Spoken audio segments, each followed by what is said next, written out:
할렐루야.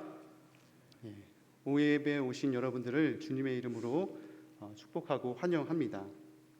가끔 주위를 둘러보면 육아에 지친 엄마들이나 직장에서 이직을 하거나 아니면 현직에서 은퇴를 하신 분들이 종종 제주도나 해외로 한 달을 사는 한 달 사기를 하는 사람들이 있습니다. 저희 장인 어른도 은퇴를 하실 겸 머리도 식히고 마음의 여유도 찾고 싶었는지 제주도에서 한 달 살기를 하셨습니다. 그래서 여행을 준비하기 위해서 비용도 계산하시고 계획도 짜시고 렌탈 집도 알아보시는 것을 제가 옆에서 지켜보았습니다. 어느 분의 글을 보니까 제주도에서 한 달 살기를 해보니까 제주도를 많이 알게 되고 시간적 여유가 있어 무리하지 않게 여행을 해서 좋았다라고 합니다. 그리고 매일 마주하는 삶의 패턴에서 벗어나 바다가 보이는 집에서 눈을 뜨고 한적한 숲길을 걸으며 매일매일 신선한 경험을 해서 좋았다라고 했습니다. 그런데 마냥 즐거울 것만 같았던 이 제주도 한 달 살기에서 깨달은 것이 무엇이냐? 제주도의 물가가 너무 비싸다는 거예요. 이동거리가 너무 멀어서 개인 차가 있거나 렌트카를 이용해야 하고 한 숙소에서 한 달을 살아야 되는데 생각보다 생각지 못한 단점들이 불쑥불쑥 튀어나오더랍니다. 그리고 역설적이게도 삶의 패턴을 멈춰보니 보고 싶은 친구도 못 만나고 자기가 하고 싶은 취미도 하지 못하고 가족들도 보지 못해서 이것 때문에 오히려 힘들었다라고 합니다. 제주도에서 한 달을 살면 무언가 새롭고 여유롭고 스트레스를 날리며 자연을 만끽할 것 같은데 그 안에는 단점도 있고 생각지도 못한 불편함도 있고 그토록 떠나고 싶었던 자신의 일상이 그리워지더랍니다.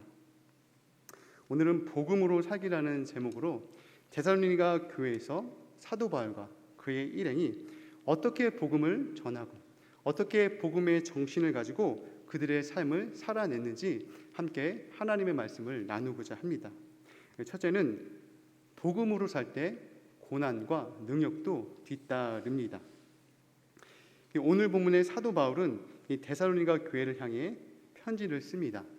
이 데살로니가 교회는 어떤 교회입니까?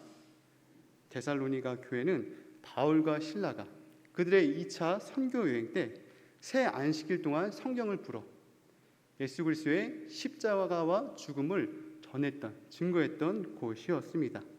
그리고 그곳에서 많은 경건한 헬라인과 많은 사람들이 복음을 듣고 반응하여서 이 바울과 실라를 따르고자 했지만 그 당시 유대인들의 반대와 모함으로 인해서 도망쳐야만 했던 곳이 바로 데살로니가 교회였습니다. 그런데 사도 바울은 이 데살로니가 교회를 향해서 형제들아라며 애정을 표현한 후 바울과 그의 일행이 데살로니가 교회에 들어간 것이 헛되지 않다라고 말씀합니다. 그리고 그 이유가 무엇이라고 합니까?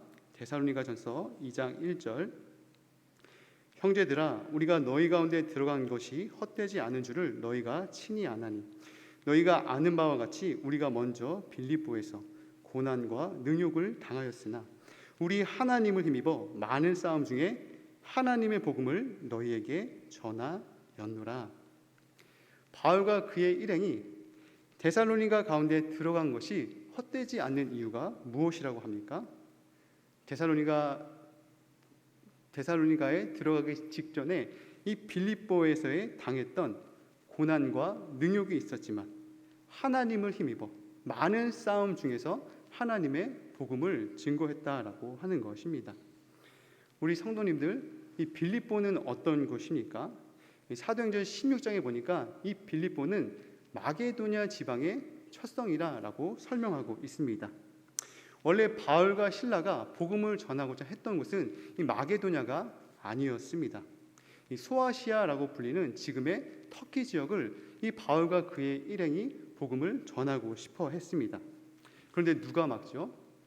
예수의 영, 성령께서 막으십니다. 아시아에서 말씀을 전하시는 것을 허락하지 않습니다. 그리고 이 바울이 드로아에서 한 환상을 보는데 그 환상 속에는 누가 나타나느냐? 마게도냐 사람 한 사람이 서서 이리로 건너와서 자기 자신들을 도와달라며 애원하는 환상을 보게 되죠. 그리고 이 환상은 이 사도 바울의 선교 여행이 아시아를 넘어 유럽으로 진출하는 결정적인 계기가 됩니다. 그리고 하나님의 인도에 대한 확신, 부푼 기대를 가지고 바다를 건너가게 되어서 유럽 땅에서 도착하여 첫 번째로 사역한 것이 바로 마게도냐의 첫 지방이라고 하는 빌립보입니다. 하나님에 대한 인도에 대한 확신, 부푼 기대처럼 빌립보에서 이 바울 일행은 어떠한 사역을 펼치게 됩니까? 자색 옷감 장사인 루디아를 만나 그녀에게 복음을 전하고 세례를 주고 그녀뿐만 아니라 그녀의 모든 집안이 세례를 받게 됩니다. 그래서 한편으로는 이 바울과 실라가 이 드로아에서 보았던 마게도냐 사람의 환상을 떠올렸을지도 모릅니다. 이래서 하나님께서 우리를 이곳으로 인도하셨구나. 에베네스의 하나님을 찬양했을지도 모릅니다. 그런데 이곳 빌립보에서 이 바울과 실라는 또한 어떠한 일을 맞이하게 됩니까? 귀신 들린 여종 한 사람이 바울 일행을 따라다니면서 그들의 선교 사역을 방해하자 이 바울이 예수 그리스도의 이름으로 귀신을 쫓아냅니다. 그러자 이 여종이 이전과는 다른 여종이 되게 되죠.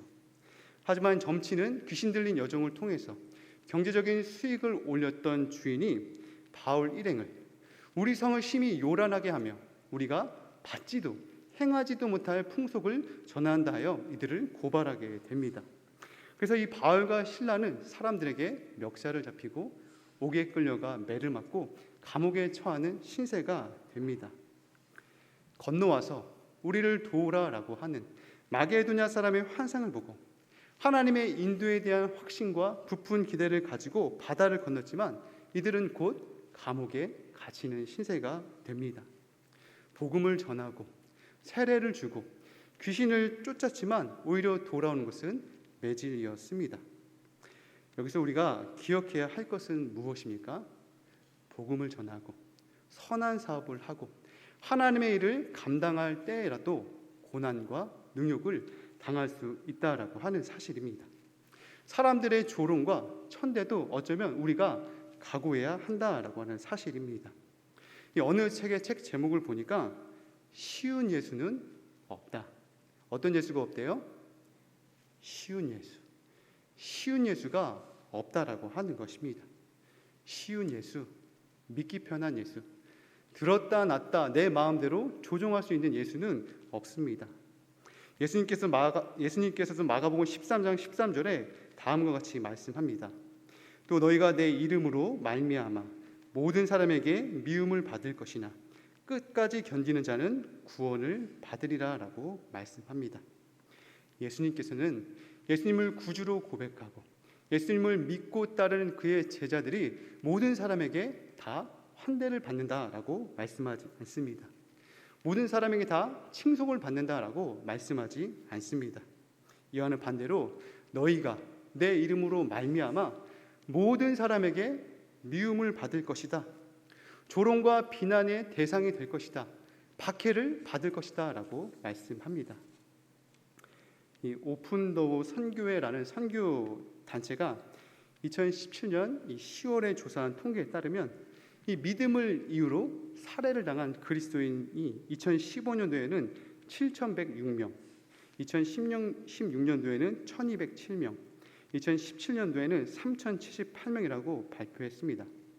2016년도 통계에서 살해당한 그리스도인의 숫자가 감소한 이유가 나이지리아의 과격 이슬람 단체인 보코하람의 활동이 줄었기 때문이라고 그 이유를 설명하였습니다. 이들은 자신들의 종교인 이슬람을 믿지 않는다는 명분으로 종교적 청소라는 미명 아래 그리스도인들을 무참히 살해했습니다.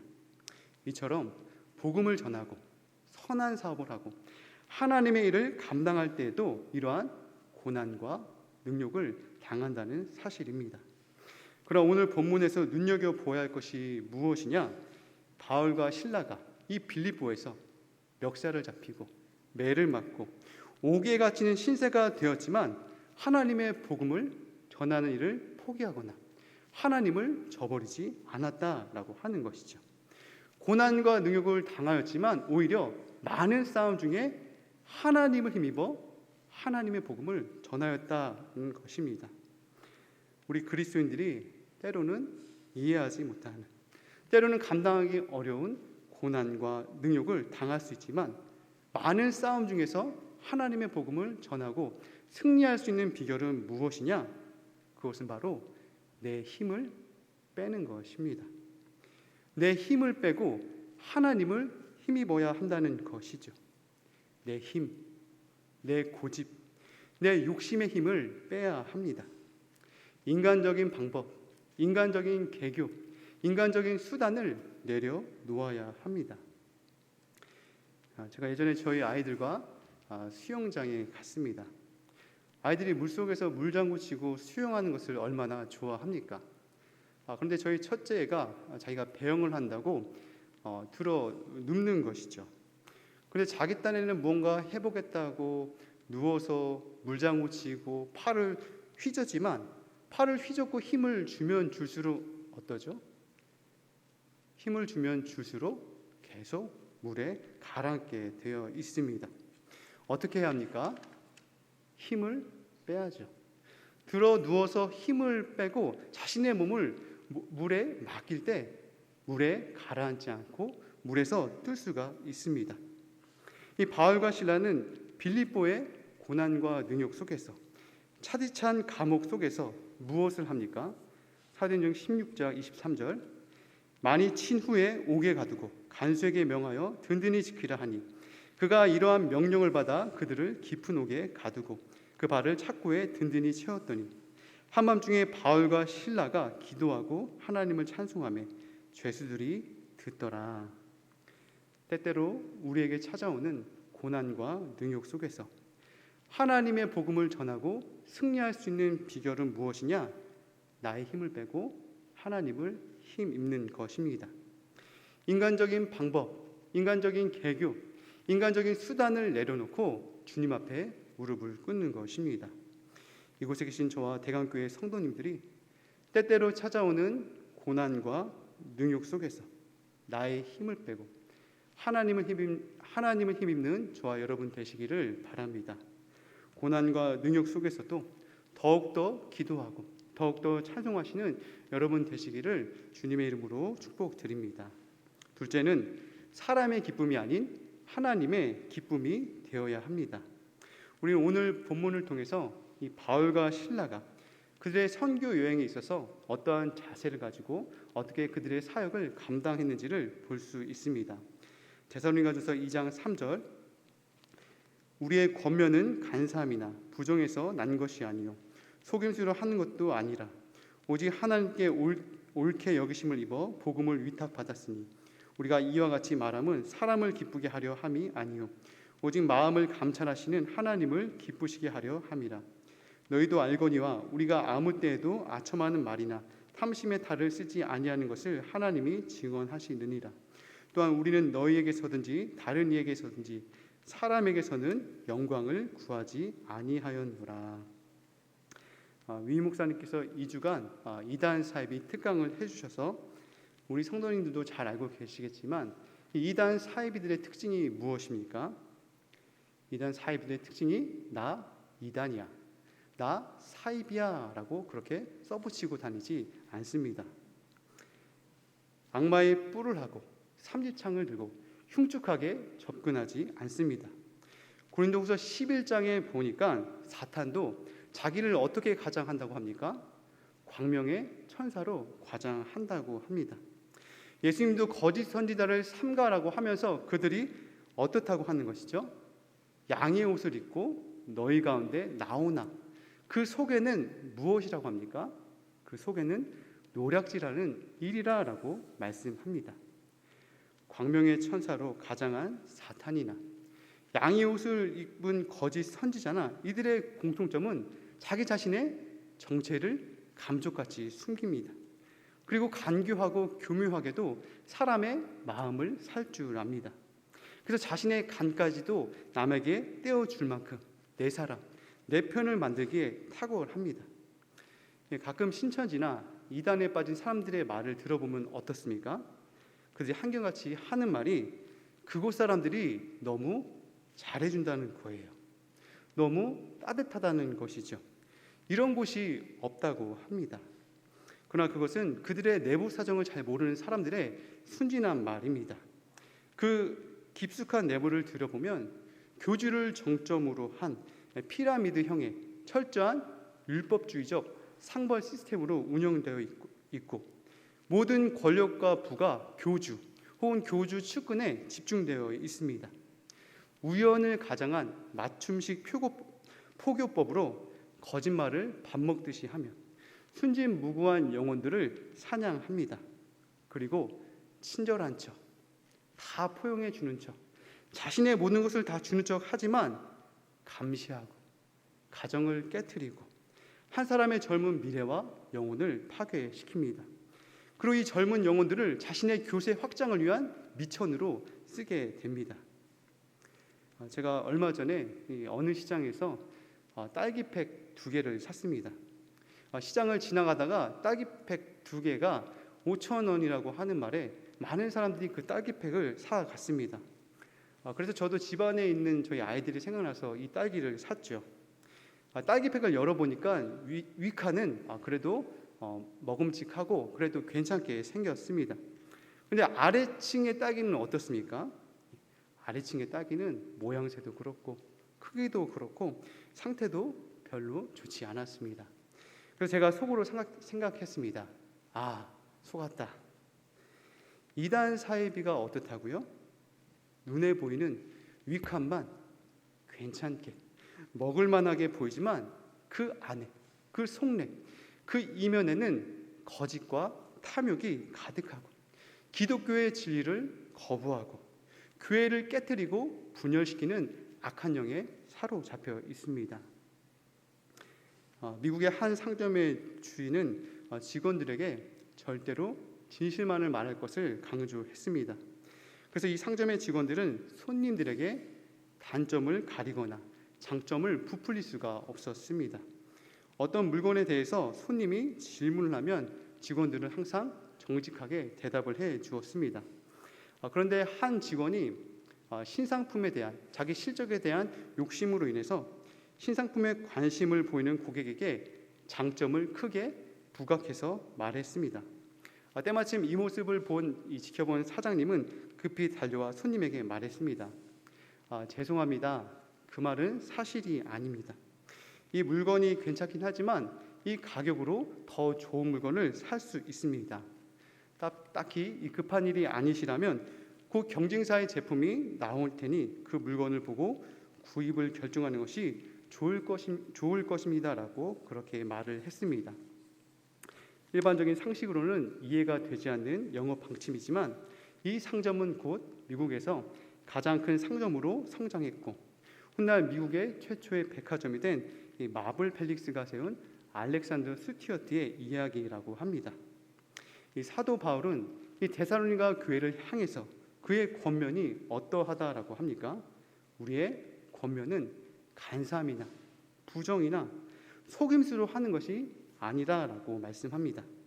내 사람을 얻으려고 내 편을 만들려고 아첨하는 말이나 탐심의 탈을 쓰지 않는다라고 말씀하죠. 나의 편의, 내 이익, 나의 정치력을 위해서 사람을 상대하거나 그렇게 사람들에게 접근하지 않는다고 말씀합니다. 왜요? 그가 무엇을 위탁받기 때문이죠. 데살로니가전서 2장 4절 오직 하나님께 옳게 여기심을 입어 복음을 위탁받았으니 우리가 이와 같이 말함은 사람을 기쁘게 하려 함이 아니요 오직 우리 마음을 감찰하시는 하나님을 기쁘시게 하려 함이라.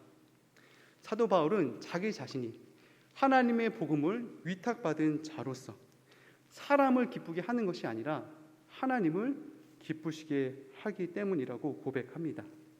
사람에게 영광을 구하는 것이 아니라 하나님의 영광을 구한다라고 고백합니다.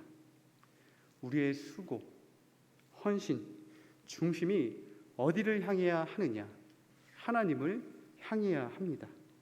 하나님께 기쁨이 되고 하나님께 영광이 되어야 합니다. 교회가 조잡한 사람들의 웅성거림이 아니라 단순한 집단의 이익을 추구하는 것이 아니라 하나님의 기쁨이 되고 하나님께 영광이 되어야 합니다.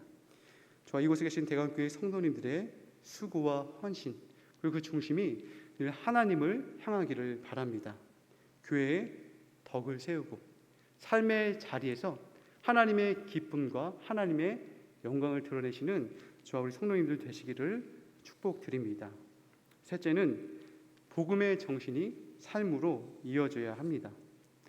데살로니가전서 2장 7절 우리는 그리스도의 사도로서 마땅히 권위를 주장할 수 있으나 도리어 너희 가운데서 유순한 자가 되어 유모가 자기 자녀를 기름과 같이 하였으니 우리가 이같이 너희를 사모하여 하나님의 복음뿐 아니라 우리의 목숨까지도 너희에게 주기를 기뻐함은 너희가 우리의 사랑하는 자 됨이라.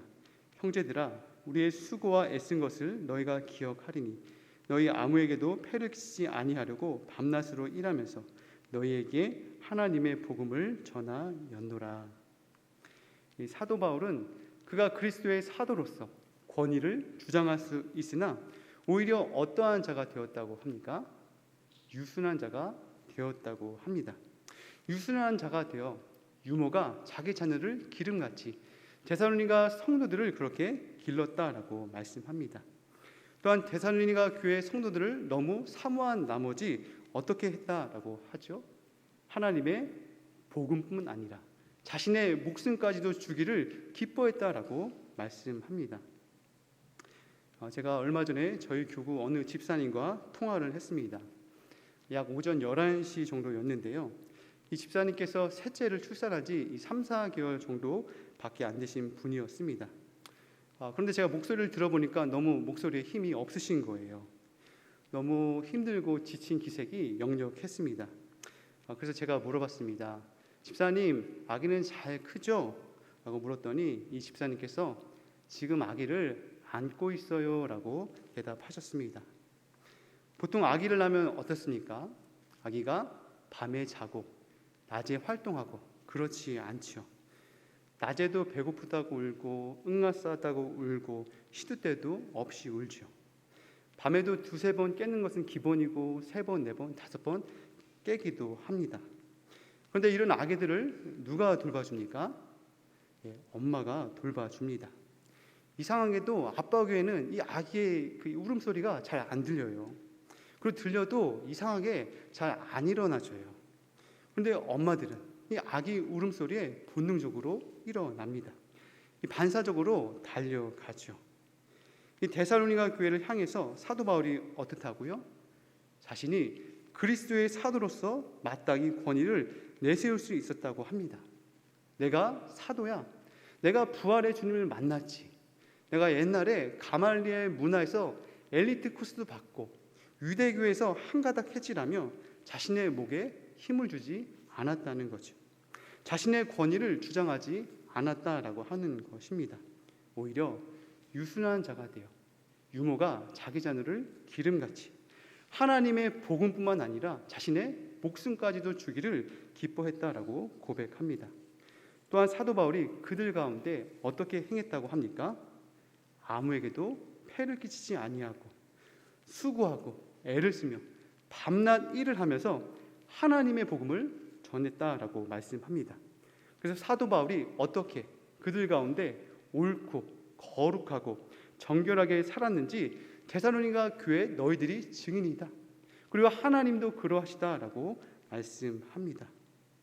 그러면서 사도 바울은 왜 자기 자신이 각 사람에게 아버지가 자기 자녀를 훈계하고 권면하고 경계했는지 그 이유를 설명합니다. 데살로니가전서 2장 11절 너희도 아는 바와 같이 우리가 너희 각 사람에게 아버지가 자기 자녀에게 하듯 권면하고 위로하고 경계하노니 이는 너희를 부르사 자기 나라와 영광에 이르게 하시는 하나님께 합당히 행하게 하려 함이라. 사도 바울이 그리스도의 사도로서 자신의 권위를 주장할 수 있으나 오히려 유순한 자가 되어 유모가 자기 자녀를 기름같이 하나님의 복음뿐 아니라 자신의 목숨을 줄 수 있었던 이유, 폐를 끼치지 않고 노력하고 수고하고 애쓰며 거룩하고 옳고 흠없이 행한 이유, 그것은 바로 너희를 부르사 하나님의 나라와 영광에 합당한 자로 행하게 하기 위해서 그렇게 사도 바울이 살았다라고 하는 것이죠.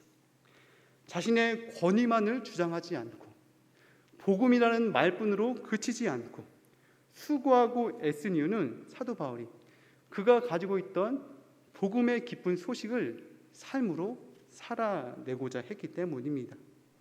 사도 바울 그가 가지고 있었던 복음의 정신을 삶으로 구현해 내고자 했기 때문입니다. 이 테레사 수녀가 호주를 방문했을 때의 일이라고 합니다.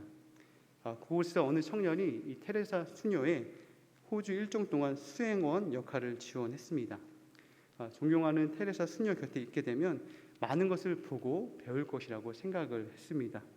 하지만 그는 테레사 수녀를 수행하면서 정작 그와 깊은 이야기를 나눌 시간이 없었습니다. 왜냐하면 많은 사람들이 그녀와 약속을 잡았기 때문입니다. 테레사 수녀가 무사히 호주 일정을 마치고 이 다음 방문지인 뉴기니아로 떠나가게 되자 그 청년은 실망하여 테레사 수녀에게 이렇게 부탁을 했습니다. 제 여비는 제가 부담하겠습니다. 저도 함께 가게 해주신다면 뉴기니아로 가는 비행기 안에서 수녀님 곁에 앉아 많은 가르침을 얻고 싶습니다. 테레사 수녀는 그 청년에게 조용히 말했습니다. 지금 뉴기니아로 갈 항공료가 있다면 그것을 가난한 이들을 위해서 사용해 주십시오. 그렇게 한다면 내게서 배우는 것보다 더 많은 걸 배울 수 있을 것입니다. 요한복음 13장에서 예수님께서는 제자들의 발을 씻기며 다음과 같이 말씀합니다. 내가 주와 또는 선생이 되어 너희 발을 씻었으니 너희도 서로 발을 씻어주는 것이 옳으니라. 내가 너에게 행한 것 같이 너희도 행하게 하여 본을 보였노라. 우리 죄를 위하여 하나님께서 인간의 몸을 입고 십자가에서 죽으시고 부활하신 이 복음의 기쁜 소식이 이제는 우리들의 삶의 이야기로 꽃을 피워야 합니다. 말뿐인 그리스도인이 아니라 이제는 삶으로 살아내는 성숙한 그리스도인이 되어야 합니다. 우리 주님께서 보여주신 본을 이제는 저와 여러분들이 행할 차례입니다. 말씀을 정리하고자 합니다. 복음으로 살 때 첫째는 고난과 능욕도 뒤따릅니다. 둘째는 사람의 기쁨이 아닌 하나님의 기쁨이 되어야 합니다. 셋째는 복음의 정신이 삶으로 이어져야 합니다. 이곳에 계신 저와 대강교회 성도님들이 고난과 능욕 속에서 내 힘을 빼고 하나님을 힘입고 하나님의 기쁨과 복음의 정신으로 그 삶을 살아가시는 저와 여러분 되시기를 주님의 이름으로 축원드립니다. 자, 기도하겠습니다. 하나님 아버지 감사합니다. 우리를 죄에서 구원해 주신 이 구원의 기쁜 소식들을 하나님 우리가 삶으로 살아내길 원합니다. 여러 가지 사회적인 지탄과 비난이 많이 있지만 여전히 그 안에 예수 그리스도에 대한 소망을 가지고 많은 고난과 능욕 속에서도 늘 주님을 경외하며 우리 삶을 통하여서 하나님을 높이는 삶을 살아드리기를 원합니다. 늘 우리의 삶에 주님께서 동행하셔서 말씀과 기도로 승리하는 2021년도 될 수 있도록 도우셔서 더욱더 주님 앞에 영광으로 살아드릴 수 있도록 우리 삶을 붙들어 주옵소서. 감사하며 예수님의 이름으로 기도합니다.